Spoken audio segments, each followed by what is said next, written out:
You have some narrative in your mind that is so negative that when you look in the mirror, you see somebody worth trashing. You see what's wrong.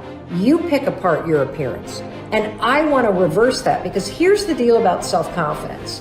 Self-confidence begins with you. You realize the word self is in there, right? I can't give you confidence. I can give you a little boost. I can give you tools. I can encourage you. But confidence is forged in fire. It's something that's within you. And here's the thing I want you to realize about confidence. You are a confident person. That's why you miss feeling that way. You can only miss what you know. You've just been blocked from the feeling of it. And wherever you are right now in your life, I'm telling you, confidence is in there. You just got to figure out how to tap into it. If you're holding on to something that does not serve you, you are making a terrible error. It's going to cause all kinds of problems. You may blame other people or other things. You may blame the situation. It's you are the cause of the problem. The man that told me to pick up this book and read it, Ray Stanford, he had a saying. He used to say to me, Bob, you're the only problem you'll ever have, and you're the only solution. I think it might have taken me 5 years to understand it. But I do understand it. And you know something? I am the only problem I'll ever have, and I am the only solution. Don't hold on to anything that is not serving you. Reject it. You know the beautiful part about having an inductive reasoning factor? That's the part that chooses thoughts. You can accept or reject. The beautiful part of your mind, you can accept or reject anything that comes into your world. Accept or reject it. It's a choice. Don't hold on to anything that is not serving you. If we play the victim role, then we are using our personal power to be helpless. If we decide to accept responsibility, then we don't waste time blaming somebody or something out there. Some people feel guilty for creating illness or poverty or problems. They choose to interpret responsibility as guilt. And some members of the media like to refer to it as New Age guilt. These people often feel guilty because they believe that they have failed in some way. However, they usually accept everything as a guilt trip in one way or another, because it's another way to make themselves wrong. And that is not what I'm talking about. If we can use our problems and illnesses as opportunities to think about how we can change our lives, we have power. Here's something I want you to keep in mind. Life is a fight for territory. And once you stop fighting for what you want, what you don't want will automatically take over. In the past, if you look at it, people have perceived themselves as victims of everything around them, victims of circumstances. And then we go, oh, I'm sorry, life did not give me those wonderful things that other people have. And the simple reality is, no, if you have an issue, it's not the outside. This is what we've always, universe, give me something. We now know that our issues are internal. It's our own subconscious beliefs that we've been programmed with of disempowerment. Like when a child is growing up and getting its programs, so think of what things parents say. Oh, you don't deserve this. Who do you think you are? I mean, the parents didn't mean that for your whole life. They were trying to, goad you, needle you to make a change. So they would say these things. 95% of our life comes from those programs. So if you have disempowering beliefs about who you think you are, because you got them from other people, that's how you know who you are. These disempowering beliefs play 95% of the day in an average person's life. So I say, my wishes and desires, I want success, I want great relationships, I want all these wonderful things, I want health. I go, well, that's conscious mind, because conscious mind's creative. But as science reveals, only 5% of the day are we operating from our own personal wishes and desires. 95% of the day we operate from the programs that we got in the first 7 years. And if those programs, which psychologists have told us 70% are negative and disempowering and self-sabotaging, I say, good, apply these 95% of the day in your life. And you realize why your life is a struggle. It's not a struggle because the universe is not providing. It's a struggle because your own consciousness is not accepting. And this is where we have to change. And so getting control of your mind, taking charge of your consciousness is a way of overcoming those limitations. There are many different ways to take this control back in your life. And one of them is the ability to, like in yoga, for example, to be the master of your mind and not let it run the monkey mind. Let it run. No, I want this. Don't let this other one go. And so overcoming the old self allows us to become somebody else. And there is that period of transition.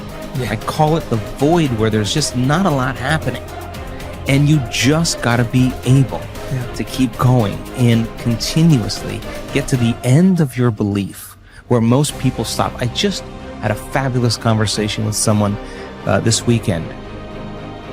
Broke through to the other side, and now there's so much magic happening around this person, but she's worthy now to receive it. And that is the key, because the universe only gives us what we think we're worthy of receiving. So we got to become initiated into this and understand it. Thousands of years of programming that says that we have to change things matter to matter, in three-dimensional reality, and it will take time. But to begin to connect to that resource called the quantum field and create from the field instead of from matter, there's a lot of unlearning that has to go on. You have to really begin to mentally rehearse.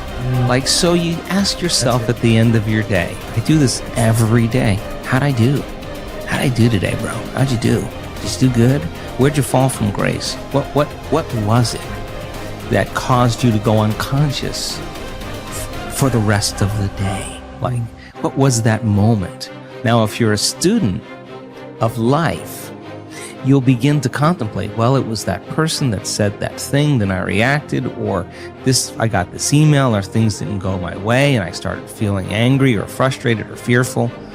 The next time that happens, how could I evolve my experience? Now, you may have to search for some answers of the best model to build, or you may actually have a long contemplation and start to go, God, the next time that happens, I think I'm going to do this, or I'm going to do that, or I'm going to plan my behaviors.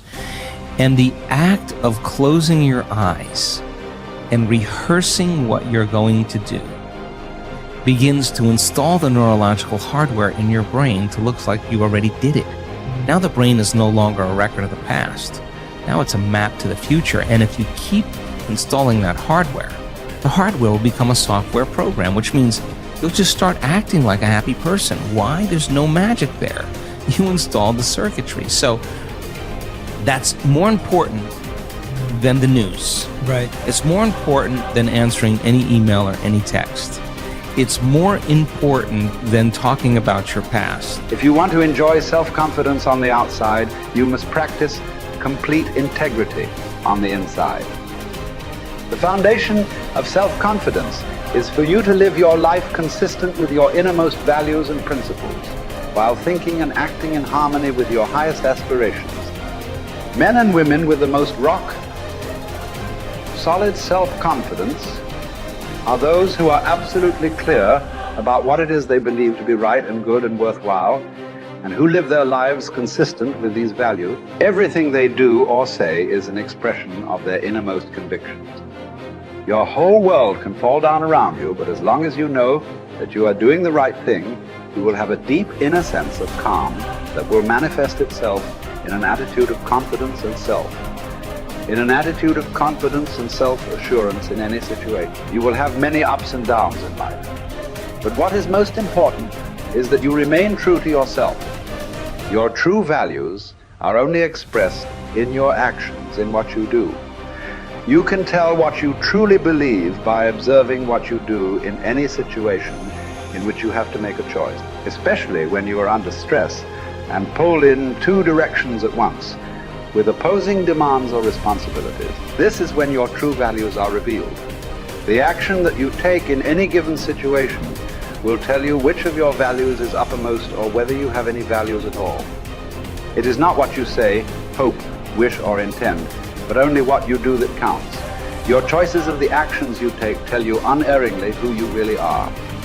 You can develop within yourself a superb set of values by acting as though you already had those values. You can develop integrity and courage and compassion and confidence by behaving as though you already had these qualities. The more you act the part, especially when you demonstrate these qualities under stress or when you feel like doing or saying something else, the more rapidly these qualities become a permanent part of your mental makeup. The more you practice good values, the more rapidly you become a truly superior person. The keys to developing the unshakable self-confidence that will make everything else possible for you are self-control, self-mastery, and self-discipline. Self-confidence can come directly by behaving in a self-confident manner, but more often it comes indirectly by doing and saying the things and practicing the behaviors that lead to self-confidence. The most important self-development behavior is living consistently with your highest values at every opportunity